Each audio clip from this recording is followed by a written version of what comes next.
Let's see. I think I am live.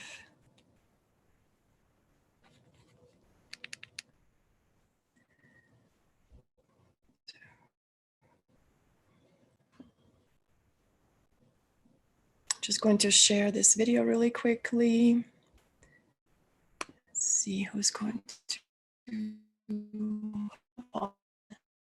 journey, this mysterious journey of our lives that is being presented to us in this moment.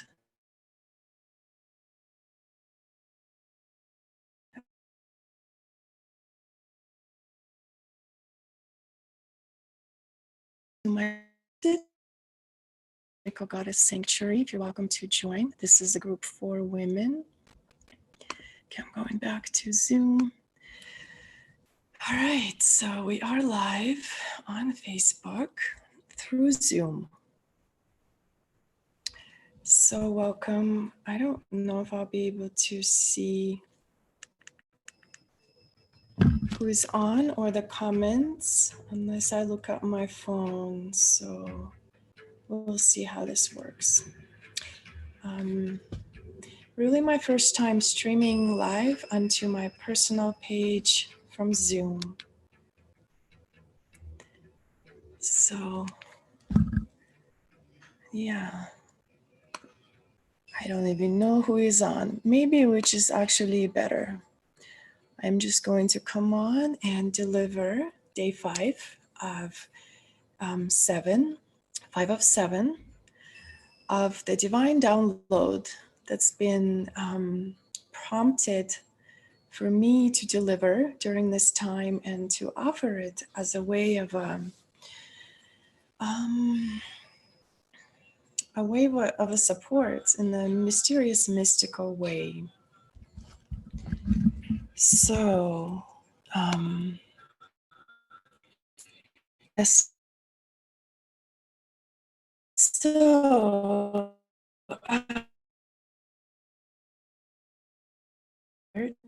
together, more than 2, I believe, and I'm realizing why, for a lot of reasons. We just, and I'm feeling we're still in the energy of the Aries new moon, and this energy is the energy of awareness. For me, this was the energy of warrioress and also a warrior. So together, feminine and masculine, kind of in harmony, dancing as a distraction and liberation for all in this moment. Shiva, Kali energy, and a couple of others that I will speak about today. So before I begin, I'll introduce myself as I haven't done that in the past 4 videos, assuming that whoever's watching me might know who I am, my friend or someone who follows my journey. So I am Anya Devi. I just recently changed my name into Devi, as that has been calling to me for a couple of years. And it's only been maybe like a month ago that I felt that I need to fully step into bringing forward my message in a way, and more so in the online space. I have been doing that, but now especially more than ever. And I am a yoga teacher, and also amongst many other things, I consider myself to be an embodied feminine leader and a teacher of divine feminine wisdom. I'm always a student, and whenever I teach, I am also a student to whatever is coming through me in that time. So I'm always honoring and always have so much gratitude in my heart for whatever teaching is coming through my body, this person, this vessel, however we see ourselves. And for me, my soul truly speaks through this body. Um, and so today I wanted to talk a little bit about Aries. Well, not so much Aries, but Aries as a new moon that just came to us yesterday, and an energy of warrior and warrioress opens up a gateway to a tremendous action, a gateway to um, lean forward, to stretch ourselves, to go within, to go towards the fear that is within, and to recognize the mystery that stands behind. And I've been hearing a lot of online spiritual leaders in the online community speak pretty much about same thing in their own unique different languages, and it makes me um, it makes me feel at peace that I'm not the only one feeling the way I'm feeling. And I have been journaling a lot recently on all the symbolism and all the things that are happening, and how it's really been happening for a long time in our lives. Not just our lives, but our ancestors and all the generations that came before us, all the people that came before us throughout our bloodlines or each other. And so um, this energy of the warrior and warrioress, it's like an energy of sacred rage, an energy of sacred destruction in order for new rebirth. And when I journal, I don't just mean journal about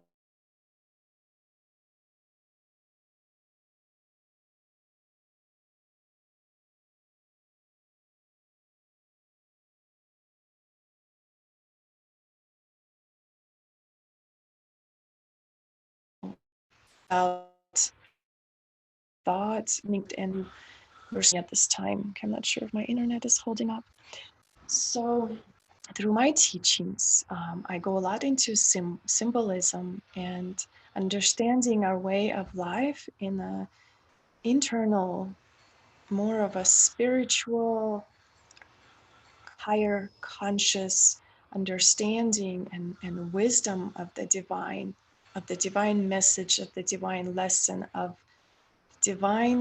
lesson of the whole story. So coming back to the warrior and warrioress and the Aries is like a threshold for us to step through, to step over, and remember now in this moment. The Aries is the first house in the zodiac belt, and this is the zodiac belt of protection. And this brings us back to the ancient times when the people who lived, our ancestors who lived long ago, used the sky as a map when they had nothing to interfere, no lights to with actually seeing the whole picture. And so Aries brings us in as this powerful energy that initiates a new way of the zodiac year that is coming upon us as we are entering into Aries. And this warrior energy reminds us and has reminded us for generations of our strength and bravery. And we can come into deep relationship with our internal world, with our own internal battles, because now we are all in this internal battle of what is happening around us externally. So we are being initiated into a way of empowerment, of bravery, courage, strength of the heart, and into the mystery of the zodiac signs and all their symbols if you're following the zodiac signs. And so Aries truly welcomes us into this empowering new beginning and new ways of being, a new change for all of us. So you can visualize a circle of protection around you in the form of the zodiac signs. You can visualize yourself right in the center. And also the protection circle of all the directions, the north, the east, the south, the west, all the elements that come with the directions, the earth, the air, the fire, the water, all the openness of air, you welcoming the protection of the earth, this circle of fire that rises around us, and also the deep waters of the West, and the subconscious wisdom of the West. And welcome yourself into this protection space as we go into this mystical journey with me tonight. And choose your own angels, your own deities, your own gods, goddesses, Heavenly Father, Heavenly Mother, the earth, however you feel.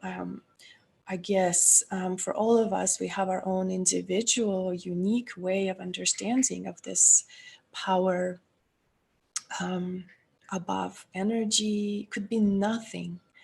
So mysteries is always, for me, mystery in mythopoetry and myths have always held a special place. When I first started learning yoga, one of my first teachers, Nikki Baker, she loved the myths, and she's the one that introduced me to many myths behind the poses, as well as I've done a lot of my own studies. And we're talking about the myths behind the warrior today in the yoga tradition, and the powerful of warrior pose. The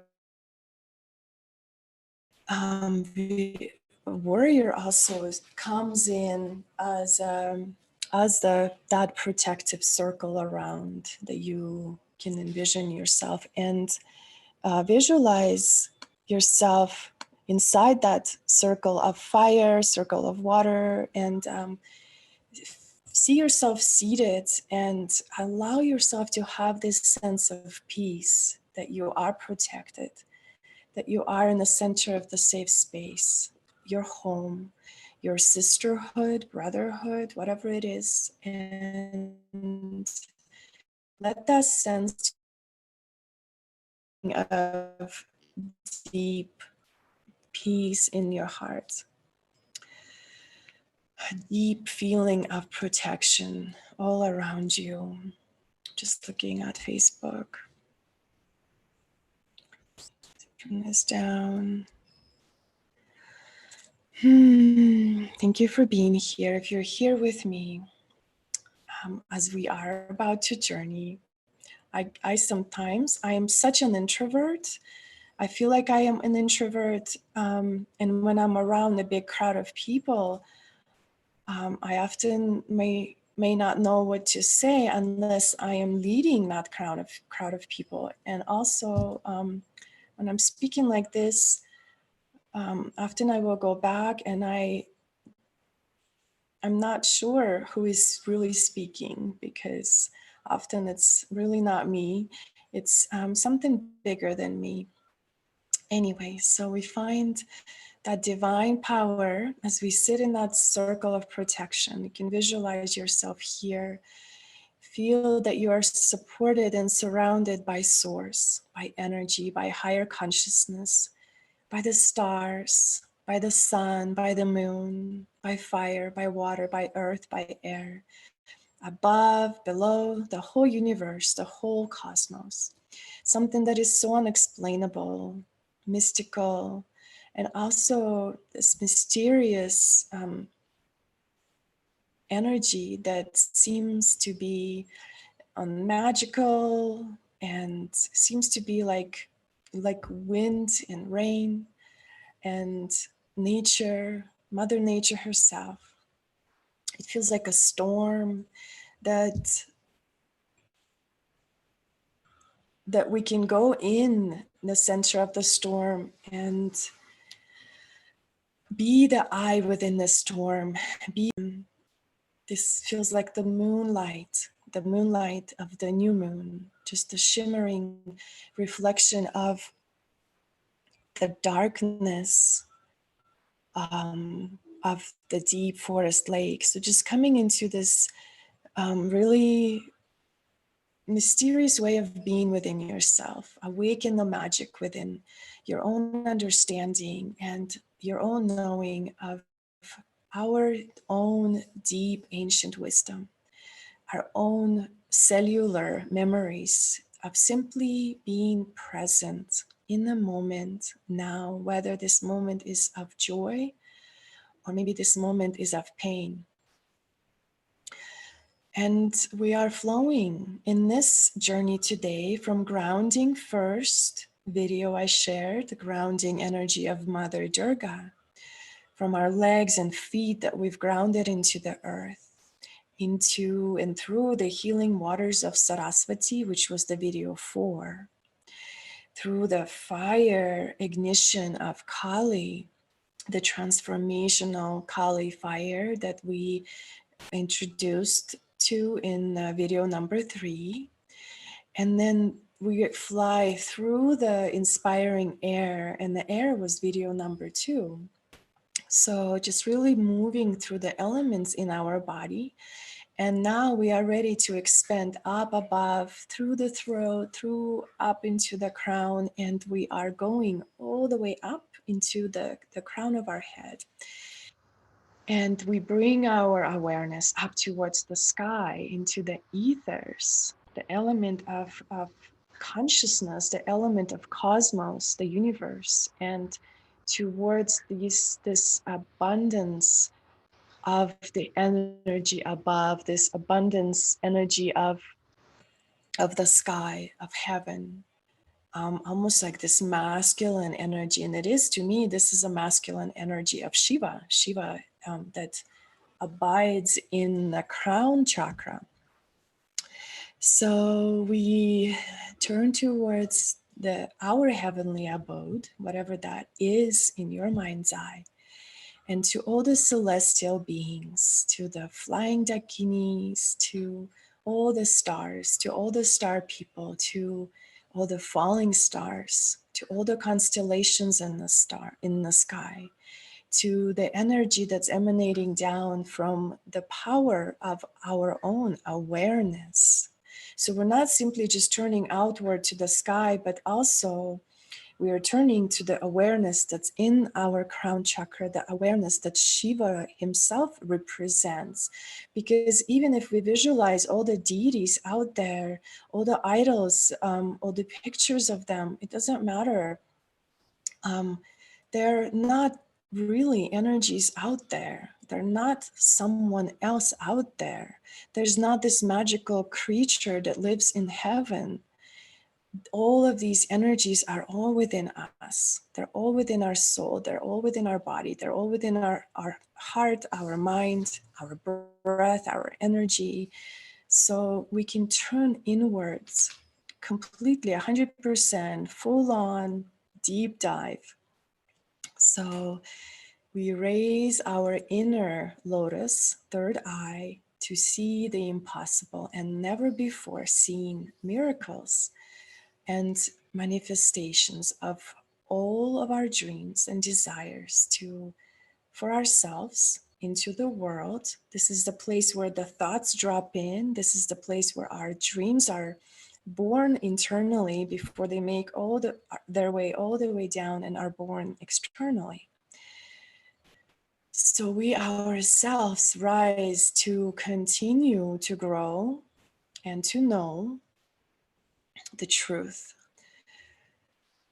The truth inside our minds, the truth inside our body, of our hearts, of our souls, the truth of our own purpose, and the truth of what we are here to fulfill in this mortal life or in this moment of our lives.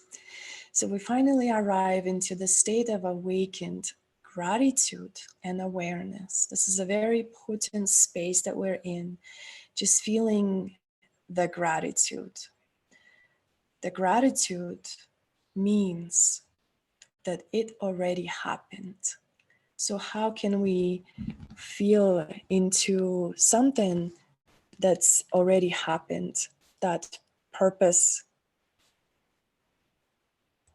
I'm going to play this music again. This is a Kali mantra 108 times. Oh no, this is not it. Okay, just sets the mood for me, the warrioress mood, even if you can't hear it.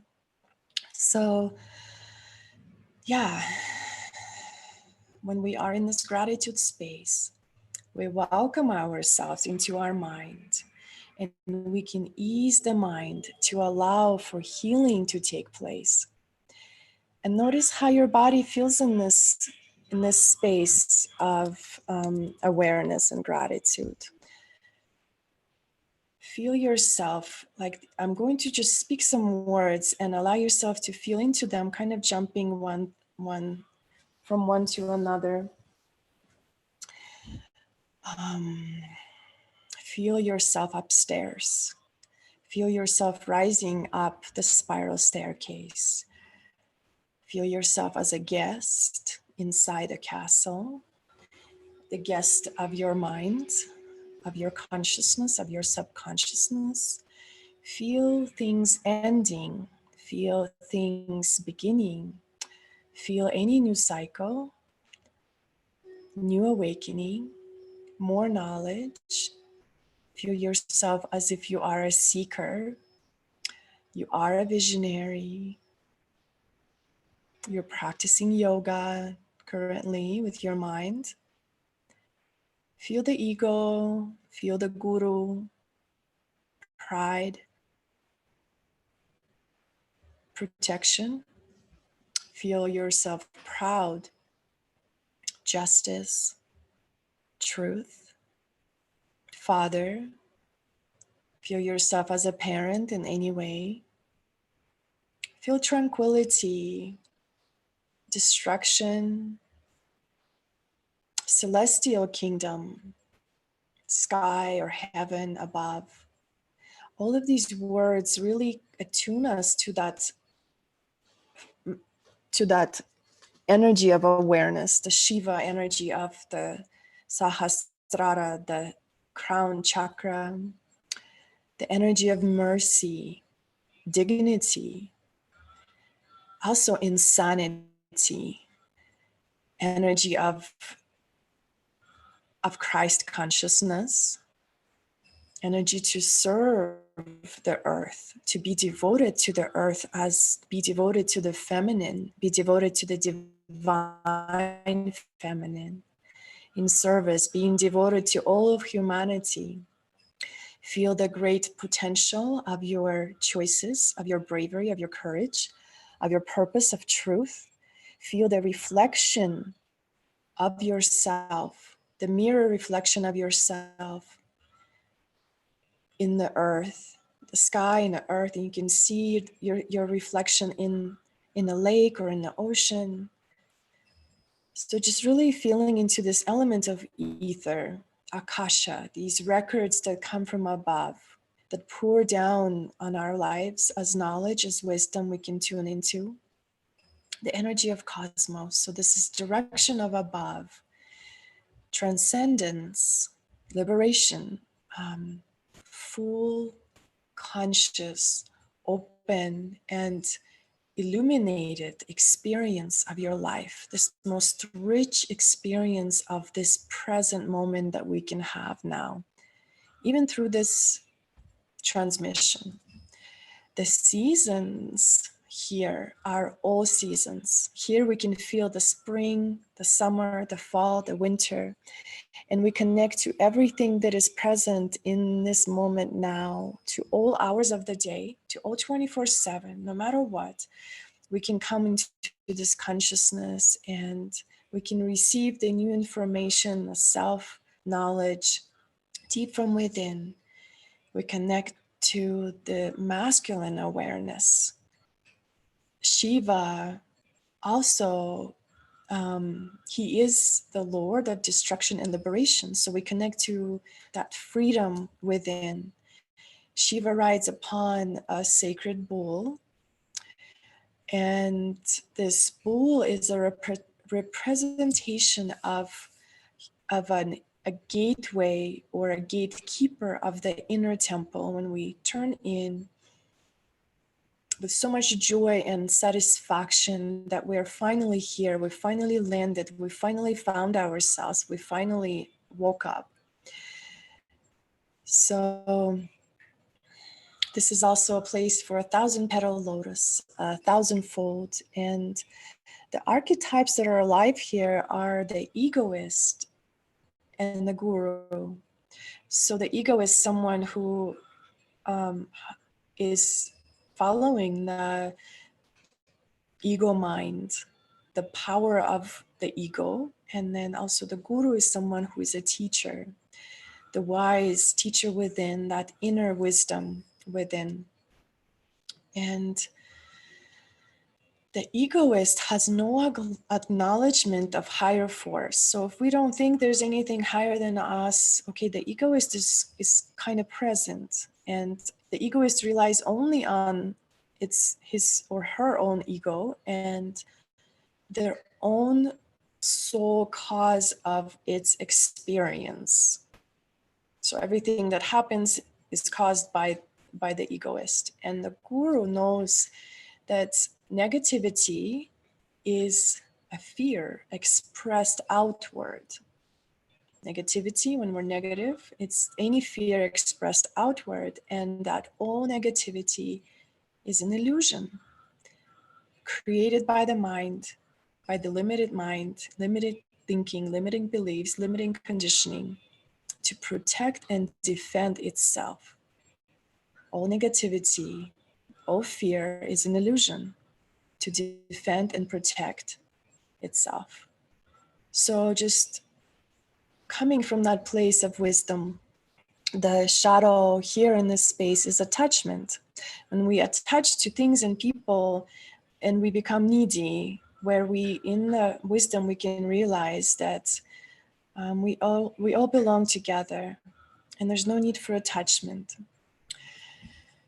So Virabhadra, okay, let's go into the story. I'm not gonna do, Virabhadra's mantra is Om Namo Bhagavate Rudraya.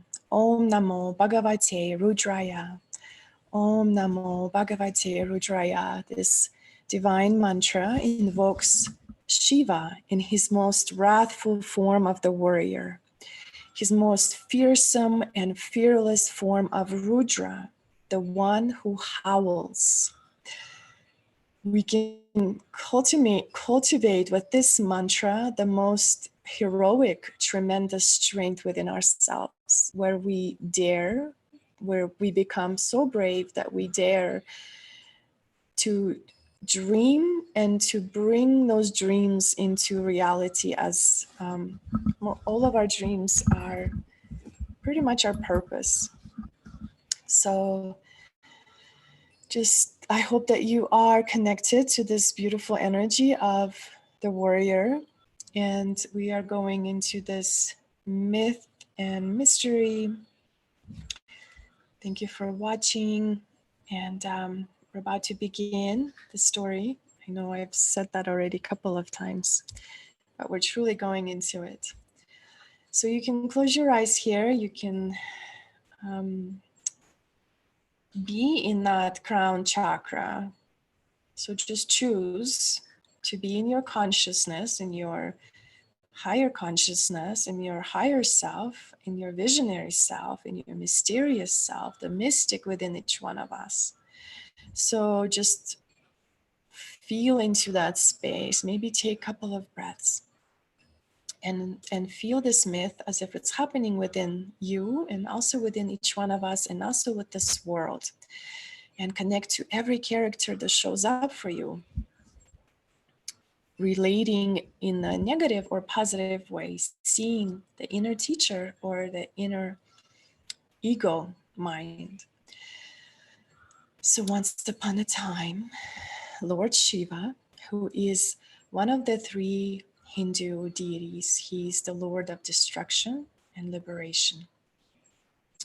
He was meditating upon the mountain, and he goes in such deep practices that his internal world begins to catch on fire, begins to burn with tapasya. Tapasya means this fire of your practice, dedication and commitment to sadhana.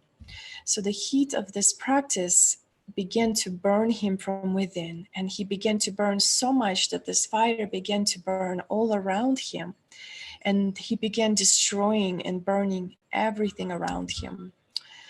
So the gods, and as they always do, got together to decide what they can do or what can be done to stop this destruction from overtaking all of the worlds. And they of course invoke the mother goddess. Who do we go to when we are in need? We go to our mothers in some way. Invoking the mother goddess, they pray to her to help them to save the world from this fierce, intense practice of Shiva. And so the goddess appeared, and she revealed herself as this womb space for Shiva's fire, as an open vessel that holds the water within herself. As our womb, as women, we hold this water to nourish our babies, or the water that is within each one of us. As we connect to that inner feminine, the inner feminine that has been passed on to us for generations from our mothers, we connect to that wisdom of the wisdom of the waters, wisdom of the womb space, wisdom of the yoni that puts out Shiva's fire, that puts out that the fire of the masculine in a way. If you've ever sat in okay, now that word skipped my mind. I'll have to come back to that. So the mother came, and in her yoni, she dissolved that fire of Shiva, and she saved all the worlds from the destruction. So at this time, gods already knew that Shiva needed a feminine. He needed a wife or a consort to hold his fire contained without destroying the whole world. But they also knew that it will require the same amount of fire or fierce power to match his intensity and his powerful energy. So the goddess again revealed herself to all the gods as this goddess named Chinamasta. And she is the energy of contradiction. She is the life giver and also life taker. She's a symbol of sexual self-control, and she invokes the sacred sexual creative energy and her gifts. She symbolizes life, destruction, death. She also symbolizes immortality. When our souls can live forever, our energy can go on. Energy never dies. She also symbolizes rebirth and recreation, something new, a change. And her gifts are of spiritual awakening and the uncoiling of the sacred Kundalini power within. Her weapon is a sword, and she cuts off her own head. And as she holds her own head in one hand, her mouth is open, and the blood that's gushing through her neck She's drinking that blood from her neck as Chinnamasta self-sacrifices, self-destroys. She's the energy of maternal and sexual essence. She also knows that she is a perfect match to Shiva's distracting energy. She's committed to her practices, and her tapasya burns as fierce as Shiva's. So she is reborn on earth as goddess Sati, and to a father who does not like Shiva, because Shiva is destruction and he's covered in ash and he lives in the cremation grounds and he's surrounded by goblins and demons and souls and spirits and ghosts, and he's constantly burning everything to ash, and that's not what Daksha, Sati's father, wanted for his daughter. And as soon as she's born, she immediately knows that her purpose is to find and to love her sacred masculine, her Shiva. And as she grows older, she also undergoes these practices of fire within herself. As a yogini, she takes on tapasya practices to be the equal with Shiva, to be the mirror reflection of Shiva and his tremendous fire of destruction. So Shiva and Sati get married in the story. And her father does everything possible to ignore and disrespect and dishonor Shiva in many of his ways, disregard his son-in-law like he doesn't even exist. And one time he created this fire, or he hosted this fire festival, and he invited every single person on the earth, all the gods and goddesses, and except for Shiva and Sati. So Sati found out and became enraged and became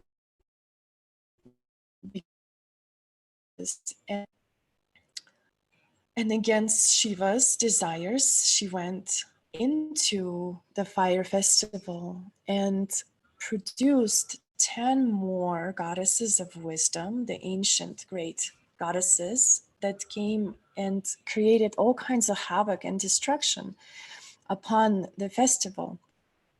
So she was so furious and also so felt disrespected and dishonored that she went into the fire and she burned herself as the self-sacrificing wife of Shiva. And in this life as well, we can see so many self-sacrificing women burning themselves in the fire of disrespect and dishonor from whoever, their father, their spouses. In this case, it was the father energy.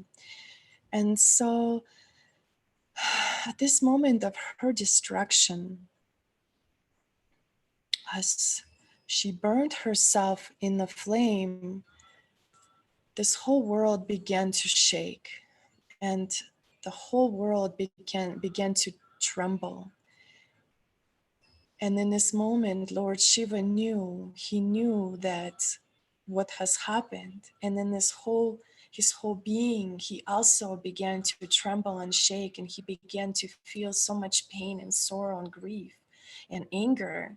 And as he began to shake and tremble with his whole internal world, causing lightning and thunder in the sky and storms and earthquakes upon the earth, he also began to blaze like never before. And he once again became so destructive in his own force of nature. And in his sacred rage, he tore off the lock of his dreadlock and threw it on the ground. And out of this lock rises this most incredible, powerful, greatest warrior I've ever seen, Virabhadra.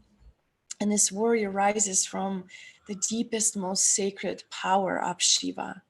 His sorrow, his pain, his despair, his darkness, and he begins to howl to all of the worlds from the place of grief, from the place of wrath, from the place of agony.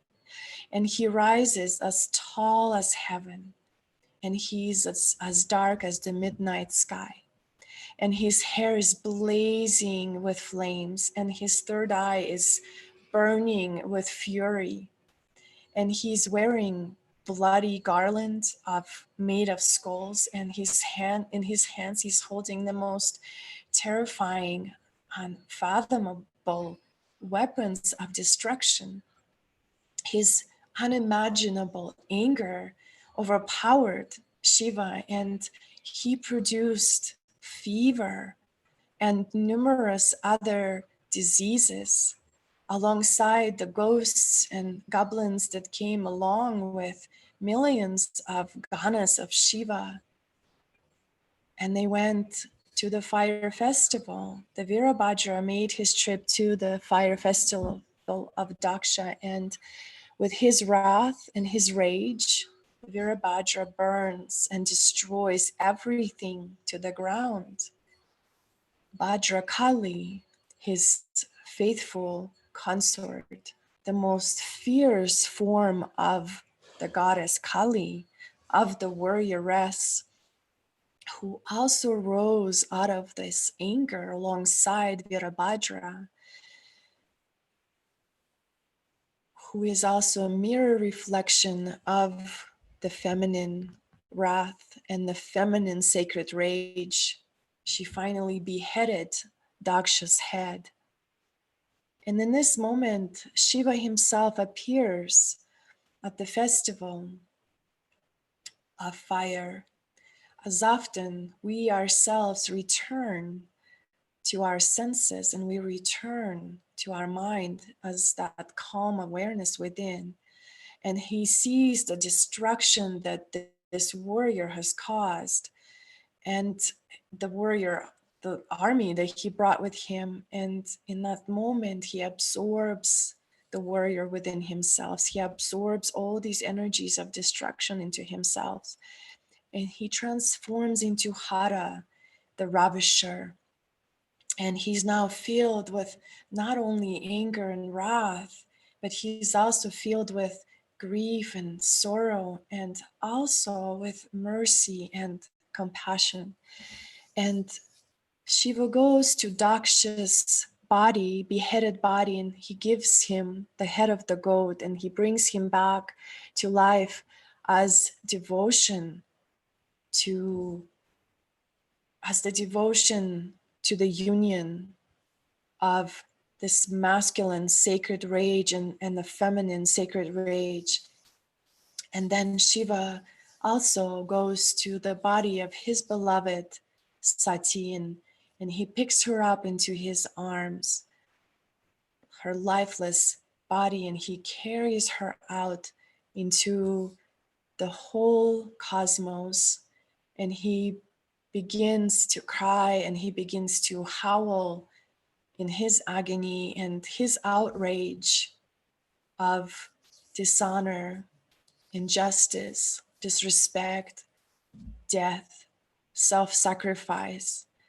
And his heart is filled with so much pain and grief as he howls and as he carries her across the universe. So this story will continue soon. I will come back to this to transition and to transform from this grief, from this agony, from this sorrow into what will unfold. So I invite you to just gently return into the crown chakra, returning to your awareness, the awareness of Shiva, the awareness of your third eye space, that ether space of truth. And I want to finish this by saying that Virabhadra, this warrior energy of Shiva, and also Bhadra Kali, this warrior energy of Kali, or the Kali Ma, the mother energy, as the father and mother energies can come together, is to show us our intense inner energies of courage and bravery inside each one of us, to be brave enough to rise and to go inside the fire of everything and anything that we're ever facing. And now, in these challenging moments that we're faced with, we can tune into this powerful energy of the warriors, warrioress, and the warrior.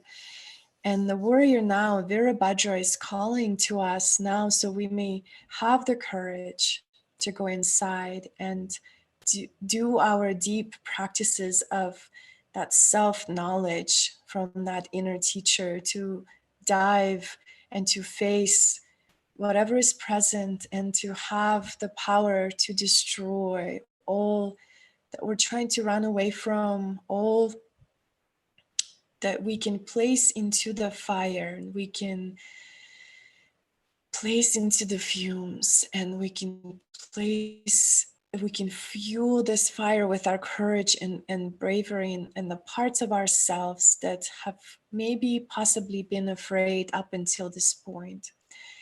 And this energy truly helps us transform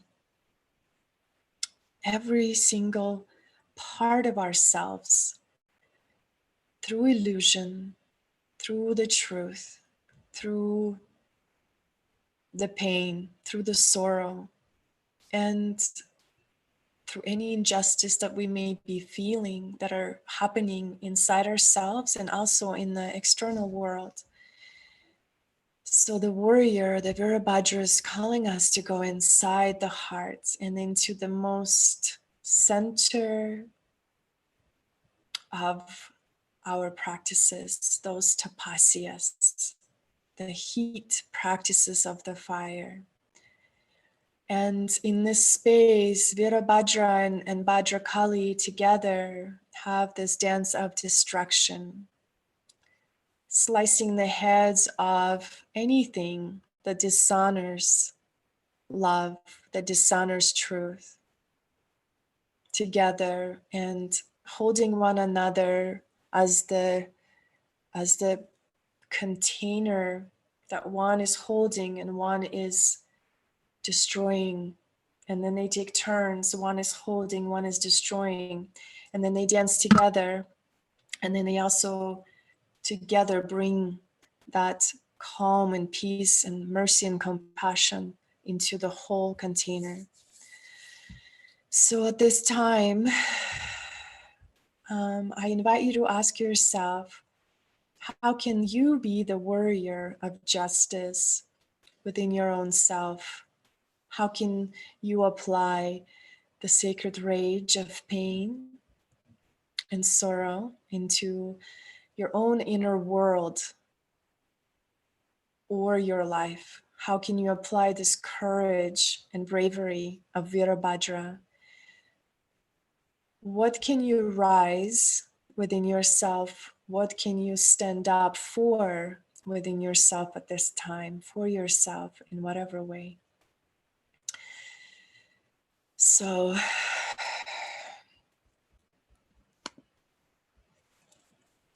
thank you for tuning in tonight. I will be back with more soon. Stay tuned. You're welcome to go back and watch the other 4 transmission calls that came before this one. And I invite you to tune in into the mystery, into the myths of your own soul, and be present with what is. And remember who you are. Divine magic.